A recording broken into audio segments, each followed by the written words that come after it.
बिस्मिल्लाहिर्रहमानिर्रहीम अस्सलाम वालेकुम। मोमेंट्स विद अमीन में खुश आमदीद। नाजरीन, पंजाब में फूड सी को लेके इनकलाब बर्पा होने जा रहा है। एक इंतहाई अहम प्रोजेक्ट जो हम कह सकते हैं ना सिर्फ पंजाब बल्कि पाकिस्तान की तारीख में एक सी फूड को लेके गेम चेंजर साबित हो सकता है। ये जो प्रोजेक्ट है ये फिशरीज डिपार्टमेंट के अंडर चल रहा है और ये प्रोजेक्ट है झींगा की पैदावार, झींगा की फार्मिंग के हवाले से। पहले हमने सुना था कि हैड मोहम्मद के करीब जो है एक बहुत बड़ा जो है वो पायलट प्रोजेक्ट चला था जिसको फिशरीज डिपार्टमेंट जो है वो लेके चल रहा था। अब जो है 5,000 एकड़ पर जो है एक नया प्रोजेक्ट जो है वो पंजाब में उस पर वर्किंग हो रही है। सिर्फ इस पर बात करते हैं, मछली के हवाले से भी बात करेंगे, लेकिन सबसे आम जो नुक्ता है इस वक्त वो झींगा की ऐसी जगह पर जहाँ पर नमकीन पानी दस्तियाब है और जहाँ पर नमकीन पानी दस्तियाब किया जाएगा या वहाँ पर कुदरती तरीके से दरियाफ्त है, उस पर बात करेंगे। आज हमारे साथ इस पर बात करने के लिए director general fisheries Rana Salim साहब मौजूद हैं। सर, बहुत शुक्रिया आपने आज टाइम दिया।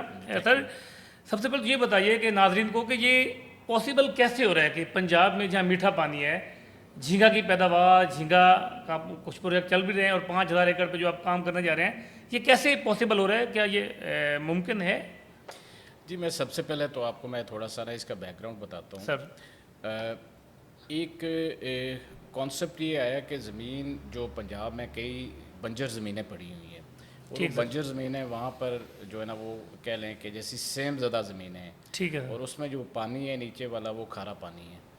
तो वो लोगों ने, आपको पता है कि वो काश्त करने के काबिल नहीं होती, तो इसलिए फिर ये एक आइडिया आया कि क्यों ना इस खारे पानी को पंप आउट करके और इसके अंदर ना कोई ऐसी कोई फ़िश की स्पीशीज़ या ये, क्योंकि ये झींगा भी है जो ना ये फ़िश प्रोडक्ट है, बिल्कुल।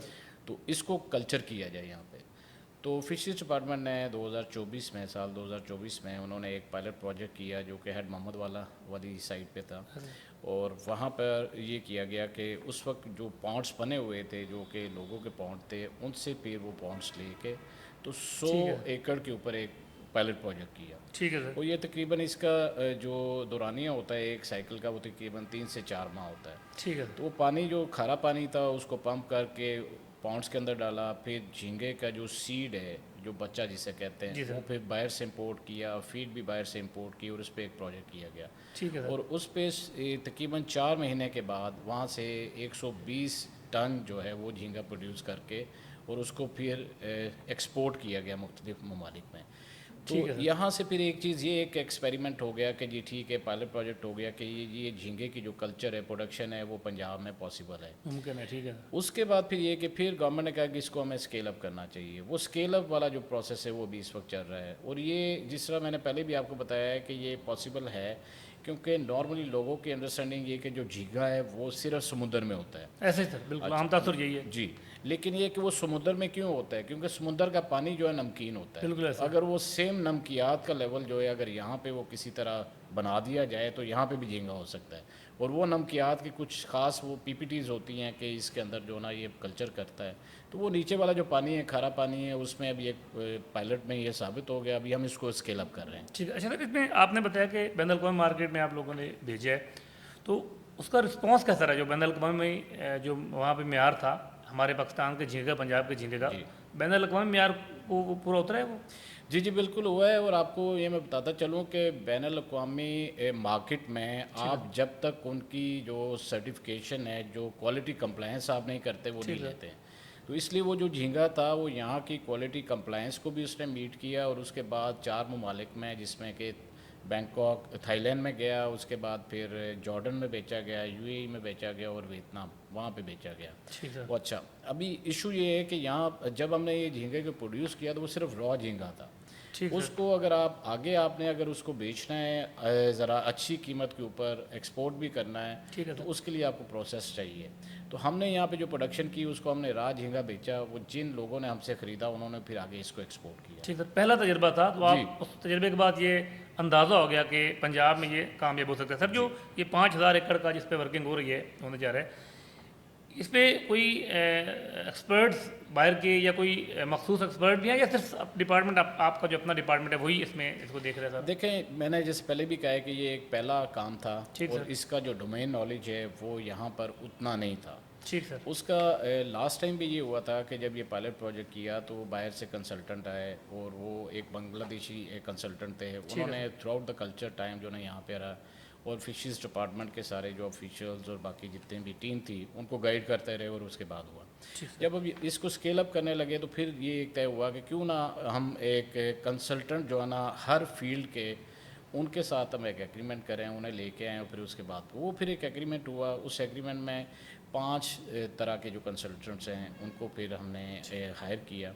सबसे पहले तो ये है कि जो फार्म को डिज़ाइन करने वाला कंसल्टेंट, कि ये फार्म भी ये नहीं है कि बुनियादी सिंपल, चीज़ भी है, जी ढांचा उसका। जी, ये भी नहीं है कि जी आप ऐसे मिट्टी खींचे और पॉन्ड बना दें, इसकी पूरी एक साइंस है। बिल्कुल ऐसे। वो फार्म का डिज़ाइन वाला, फिर उसके बाद है कि फार्म को चलाने वाला जो है लाइक जिसने ये पूरी कल्चर करना है, डेवलप करना है। फिर उसके बाद जो नर्सिंग और ब्रीडिंग है कि लाइक आपने सीड प्रोड्यूस करना है तो वो कहाँ से होगा, कैसे होगा उसका। फिर उसके बाद ये कि जब आप इसको लाइक आपने कल्चर कर लिया, हार्वेस्ट कर लिया, हार्वेस्ट मीन का जब इसको आपने आपका बन गया तो पकड़ लिया सारा, तो उसके बाद ये कि इसकी क्वालिटी एश्योरेंस कैसे होगी, तो वो क्वालिटी एश्योरेंस वाला उसका भी एक कंसल्टेंट हमने हायर किया है। फिर ये कि अगर खुदा न खास्ता कोई बीमारी आ जाती है, कोई पैथोजेंस आ जाता है, पैथोलॉजी, वो भी कंसल्टेंट है। फिर लास्ट ये था कि आपने जब इसको प्रोड्यूस करना है तो इसको बेचना कैसे, आपकी मार्केट जो वो इंटरनेशनल जो मार्केट कंपटीशन है उसके भी। तो ये 6 कंसल्टेंट्स हैं जो हायर किए हैं और जो कि अभी उनमें से कई कंसल्टेंट यहाँ पे विज़िट कर चुके हैं।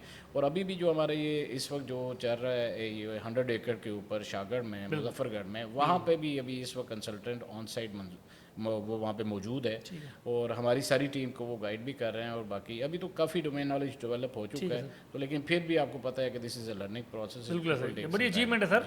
सर इसमें इकसाम कितनी है अभी जो आप जिस पे काम करें, एक ही किस्म पे काम करें या मुख्तलिफ इकसाम के झींगे? देखें ये जो झींगा हम यहाँ पे कर रहे हैं ना, इसको विनामी श्रिम्प कहते हैं, one leg white leg vannamei shrimp कहते हैं। वो अच्छा, ज़्यादातर जो दुनिया में जो प्रोडक्शन है ना वो इसी की होती है। ठीक है सर, डिमांड इसी की है। हाँ जी, इसके अलावा एक जंबो प्रॉन भी होता है, लेकिन जंबो प्रॉन के ना वो बायो सिक्योरिटी के पॉइंट ऑफ व्यू से वो यहाँ पे हम नहीं करते हैं और कहीं पे होता बड़ा कम होता है ये। ठीक है सर, इसमें कोई ऐसा चांस है कि फ्यूचर में आपका जो डिपार्टमेंट है, फिशरीज डिपार्टमेंट, खुद ही यहाँ पे इसका सीड बनने लग जाए या पाकिस्तान में कहीं सीड बन रहा है इसका? जी जी, मैंने आपको मैंने यही बताना था कि क्योंकि ये झींगा को प्रोड्यूस करने के लिए ना आपके पास एक वैल्यू चेन होनी चाहिए। बिल्कुल ऐसे। वैल्यू चेन आपकी स्टार्ट होती है कि आप लाइक हैचिंग से ले के आपकी प्रोसेस जो आपका झींगा है ना वो बेचने तक। बिल्कुल। अच्छा, जो आपने बात की है कि इस वक्त जो सीड है, जैसे मैंने पहले बताया, वो सारा का सारा सीड जो है ना वो बाहर से, थाईलैंड से हमने मंगवाया था। अभी ये कि हम ये वैल्यू चेन इस्टेब्लिश करने जा रहे हैं जिसमें सबसे इम्पोर्टेंट जो है वो हैचरी है। ठीक है सर। तो वो हैचरी जो है ना वो यहाँ पे अभी उसका प्रोसेस हो रहा है, वो इंशाल्लाह हम फ्लोट करेंगे तो वो भी इंटरनेशनल मार्केट से लोग आएंगे, जो भी बिल्डर्स आएंगे वो यहाँ पे एक हैचरी बना के देंगे।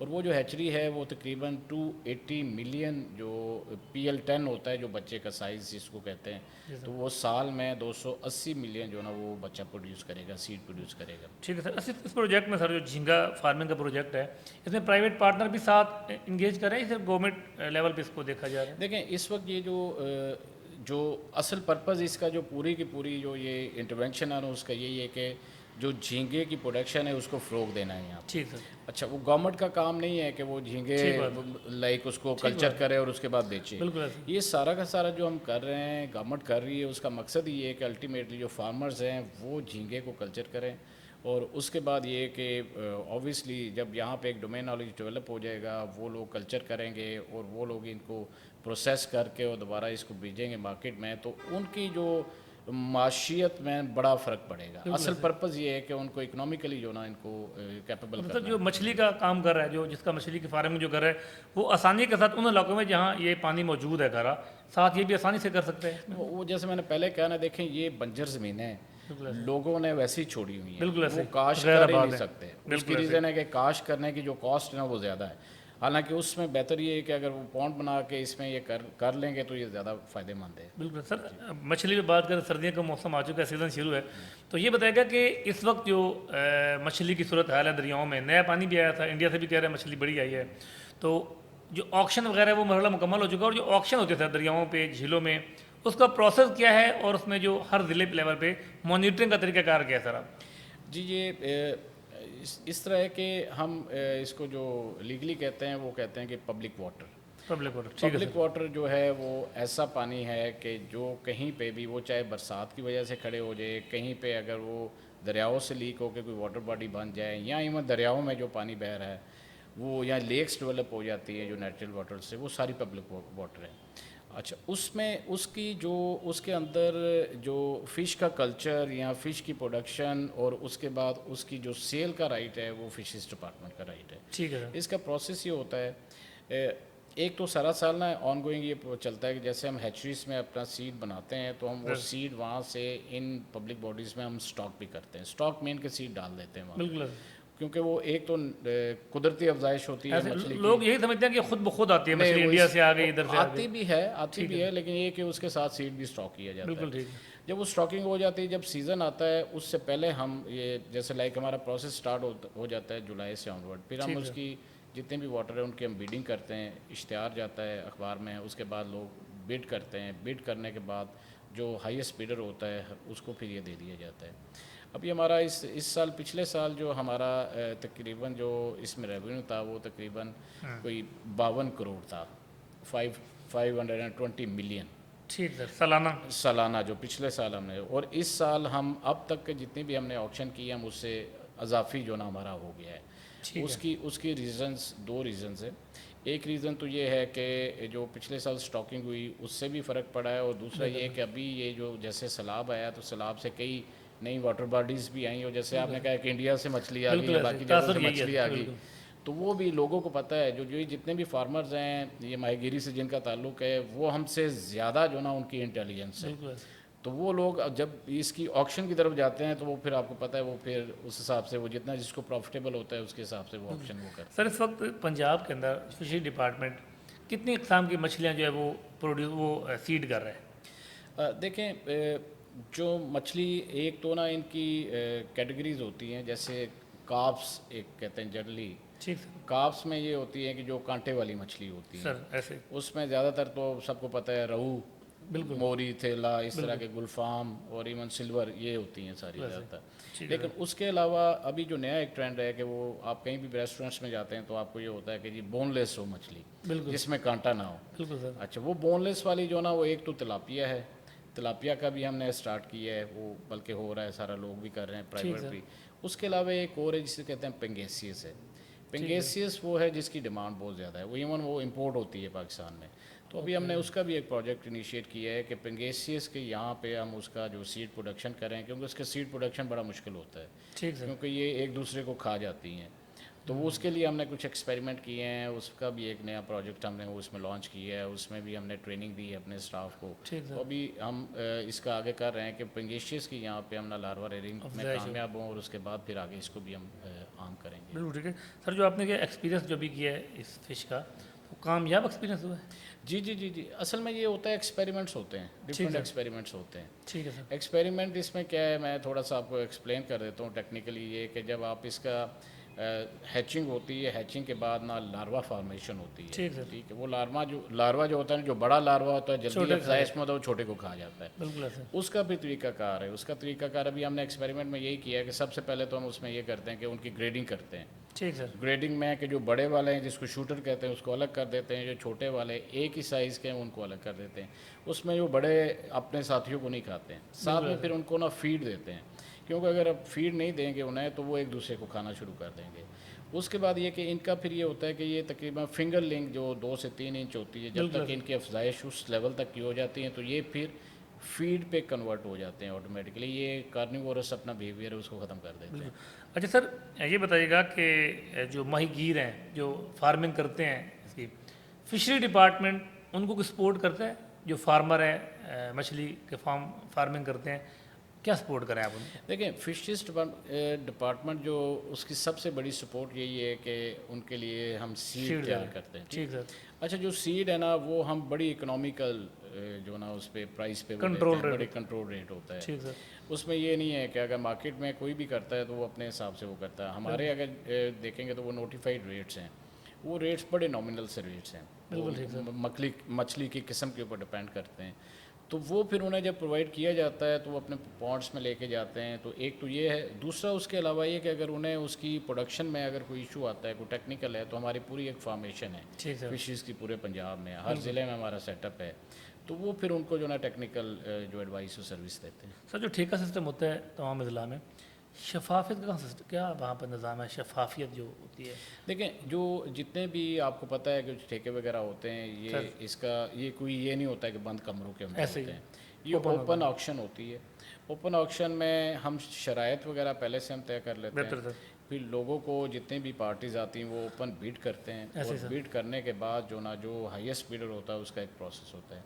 मैंने अभी ये किया है कि मुझे अभी रिसेंटली मुझे 4-5 महीने हो गए इस डिपार्टमेंट में, ये कि जो बिड हमारे पास कंप्लीट हो जाती है वो मैंने इन्हें टाइम दिया कि 10 दिन के अंदर हमने उसके पूरा प्रोसेस करके उसकी अप्रूवल देनी। क्योंकि जब आप इसके अप्रूवल के प्रोसेस को डिले करेंगे ना, तो फिर आपको पता है कि इसमें मामला आ जाते ठीक हैं। सर। तो अल्हम्दुलिल्लाह अभी तक हम इसमें कामयाब रहे हैं, और इसी वजह से मैंने जिस तरह आपको बताया कि पिछले साल के जो टारगेट से ज़्यादा हमने इस दफ़ा अचीव किया। अभी भी हमारे कुछ रहती हैं, इसलिए मैं फ़ाइनल फिगर अभी तक नहीं है, लेकिन जो पिछले साल था उससे ज़्यादा जो ना रेवेन्यू हमने अभी बिल्कुल तक सर, बड़ी बात है सर ये। सर जो आपका डिपार्टमेंट है, ये मछली जो प्रोड्यूस कर रहे हैं यहाँ पे हम, ये आलमी मियार के मुताबिक उसको कम्पीट करती है पाकिस्तान की मछली या नहीं करती, स्पेशली पंजाब की अगर बात देखें, करें जो पंजाब अगर आप ओवरऑल देखेंगे ना पाकिस्तान का, ठीक है पाकिस्तान की जो एक्सपोर्ट है सर। जो फ़िश की, वो इतनी ज़्यादा नहीं है, लेकिन जो भी है वो सारी जो ना आपकी मैरीन फ़िश की वो एक्सपोर्ट है। ठीक सर। ये जो पंजाब का जो है ये बेसिकली आपको पता फ्रेश वाटर फ़िश है, और ये लोग अपनी फार्मिंग में करते हैं, तो ये सिर्फ डोमेस्टिक अपनी जो डिमांड है ना उसको मीट करते हैं, बिल्कुल सर। और यहाँ से एक्सपोर्ट नहीं होती। ठीक सर। अच्छा सर, इसमें अगर 10 साल की बात करते हैं तो 10 साल में 80% पैदावार में इजाफा किया आपके डिपार्टमेंट मछली की जो पैदावार है। 2010 में 80,000 टन था, अब वो 1.5 लाख टन हो गई उसकी पैदावार।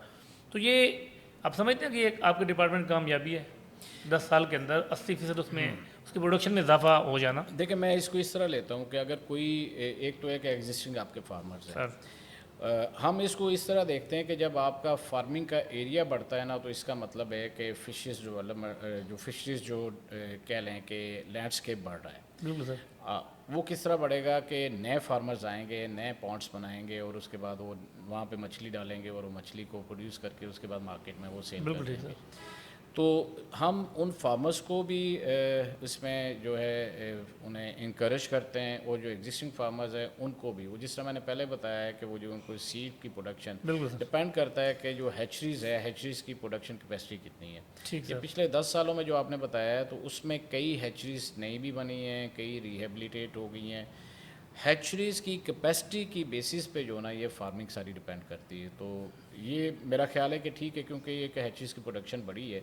अभी इस साल ज़रा सैलाब की वजह से आपको पता है वो बिल्कुल इफेक्ट है ऐसे ही थोड़ा, लेकिन अदरवाइज़ बाकी जब सैलाब नहीं आता है तो रूटीन बहुत में अच्छा वो था, प्रोडक्शन बिल्कुल। ज़्यादा होती है। अच्छा सर, इसमें जो नए फार्मर हैं उनके लिए कोई आपका डिपार्टमेंट, फिशरी डिपार्टमेंट, कोई शौरी मुहिम भी होती है कि इस तरफ आप आएँ, ये इतना मुनाफा बख्श कारोबार है, इस तरह कोई मुहिम इस तरह भी होती है जी जी, लोकल लेवल पे? बिल्कुल होती है। और मैंने जिस तरह आपको बताया ना कि ये जो क्लाइंट होता है ना वो ज़्यादा इंटेलिजेंट होता है।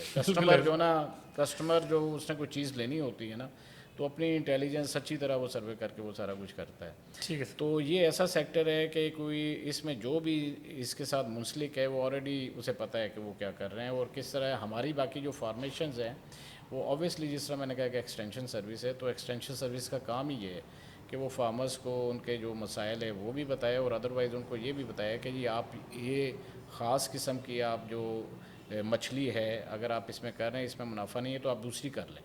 ठीक बात है। हाँ, वो लेकिन ये है कि वो टेक्निकल फिर है कि जी वो करना है तो उसकी पूरी की पूरी केमिस्ट्री बायोलॉजी डिफरेंट होती है। ओवरऑल मुनाफा बख्श कारोबार है सर ये? मुनाफा बख्श है ऑब्वियसली। देखें, कोई भी कारोबार अगर वो चल रहा है तो इसका मतलब मुनाफा बख्श, बिल्कुल सर। अदरवाइज ख़त्म हो जाए। बिल्कुल तो सर। अभी तक आप ये देखेंगे लोग फार्मिंग कर रहे हैं तो इसका मतलब ये मुनाफा बख्श है। सर बायोफ्लॉक सिस्टम भी चल रहा है, उसकी बातें भी हो रही हैं, लोग छतों के ऊपर भी जो अब छोटे छोटे फार्म बना रहे हैं, तो उनको भी डिपार्टमेंट सपोर्ट कर रहा है या कहीं ना कहीं उनको इंकरेज कर रहा है? देखें, इस तरह नहीं है कि डिपार्टमेंट कोई सपोर्ट इस तरह ये करे कि उन्हें कोई मॉनिटरी कोई सपोर्ट करे। बायोफ्लॉक का कॉन्सेप्ट ये है कि आपके पास स्पेस नहीं है, ठीक सर। जगह नहीं है, ठीक ऐसे है। सर। एक तो ये कि आपके पास बड़े बड़े फार्म है, ज़मीन है, वो बना लेते हैं, वहाँ पे कर लेते हैं। बायोफ्लॉक का ये है कि आपके पास जगह नहीं है, आप उसको एक सिंथेटिक वो होता है बायोफ्लॉक के वो टैंक्स होते हैं, उनको बना के उसके अंदर ऑपरेटर्स लग के तो आप छोटे पैमाने पे आप ये कर सकते हैं। ठीक है तो सर। वो कई जगह पे एक्सपेरिमेंटली ये स्टार्ट हुआ था पास्ट में, और उसके बाद लोगों ने किया भी है। तो ये कंटिन्यूस है, वो डिपेंड करता है कि लोगों को, लेकिन इसमें कोई ऐसा अभी तक कोई ऐसा मॉनिटरी कोई गवर्नमेंट की तरफ नहीं है। बहुत शुक्रिया सर, आपने आज वक्त दिया। नाज़रीन, अगले पॉडकास्ट में नई शख्सियत का होंगे। अभी राना सलीम सब बता रहे थे कि ये एक मुनाफा बख्श कारोबार है, और मैं भी आपको मशवरा दूंगा कि जो ये फ़िश फार्मिंग का काम है, ख़ास तौर पे जो गवर्नमेंट ऑफ पंजाब की ज़ेर निगरानी जो नया ये झींगा का प्रोजेक्ट शुरू होने जा रहा है इसकी फार्मिंग का, ये बहुत मुनाफा बख्श है। ये बैन अल-अक़वामी मार्केट जो है उसमें बड़ी इसकी डिमांड है। अगले प्रोग्राम में नई शख्सियत के साथ आपके खिदमत में हाज़िर होंगे। तब तक के लिए इजाज़त दीजिए। अल्लाह।